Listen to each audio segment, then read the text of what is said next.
Football বিশ্বকাপ মানেই আবেগ, নাটক আর ইতিহাসের জন্ম। তবে এবারের বিশ্বকাপে দেখা যেতে পারে এক অন্যরকম গল্প, ভাইয়ে ভাইয়ে লড়াই। বিশ্বকাপ ইতিহাসে এর আগেও এমন ঘটনা ঘটেছে। জেরম বোয়াটেং এবং কেভিন প্রিন্স বোয়াটেং দুই ভাই হয়েও খেলেছিলেন দুই দেশের হয়ে। 2010 এবং 2014 বিশ্বকাপে জার্মানি ও ঘানার ম্যাচে মুখোমুখি হয়েছিলেন তারা। আর এবার বিশ্বকাপে থাকছে 7.5 জোড়া ভাই। মোট 8 জোড়া ভাই থাকার কথা থাকলেও চোটের কারণে নেদারল্যান্ডসের জুরিয়ান টিম্বার বিশ্বকাপ থেকে ছিটকে গেছেন। তাই এখন সেটি দাঁড়িয়েছে 7.5 জোড়ায়। একই দলে থাকে ভাইদের মধ্যে সবচেয়ে পরিচিত নাম ফ্রান্সের থিও হার্নান্ডেজ ও লুকাস হার্নান্ডেজ।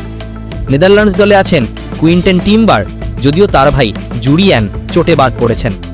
কেপ ভার্দে দলে খেলছেন লারোস দুয়ার্তে ও দেরয় দুয়ার্তে। আর কুরাশাও দলে আছেন লিয়ান্দ্রো বাকুনা ও জুনিনিও বাকুনা। এবার আসা যাক সবচেয়ে আকর্ষণীয় অংশে, ভিন্ন দেশের হয়ে খেলা ভাইদের গর্পে। ফ্রান্সের ডিজিরেট দুর ভাই গুয়েলা দু খেলেন আইভরি কোস্টের হয়ে। নিকো উইলিয়ামস স্পেনের তারকা হলেও তার বড় ভাই ইনাকি উইলিয়ামস খেলেন ঘানার জার্সিতে। নেদারল্যান্ডসের স্ট্রাইকার ব্রায়ান ব্রবির ভাই ডেরিক লাকাশেন খেলেন ঘানার হয়ে। আর স্কটল্যান্ডের জন সৌতারের ছোট ভাই হ্যারি সৌতার খেলবেন অস্ট্রেলিয়ার হয়ে।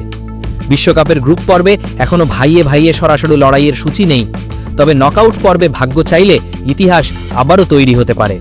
ফুটবল শুধু ট্রফির লড়াই নয়, এটি পরিবার, আবেগ এবং সম্পর্কেরও গল্প। আর এবারের বিশ্বকাপ সেই গল্পকে আরও বিশেষ করে তুলতে যায়।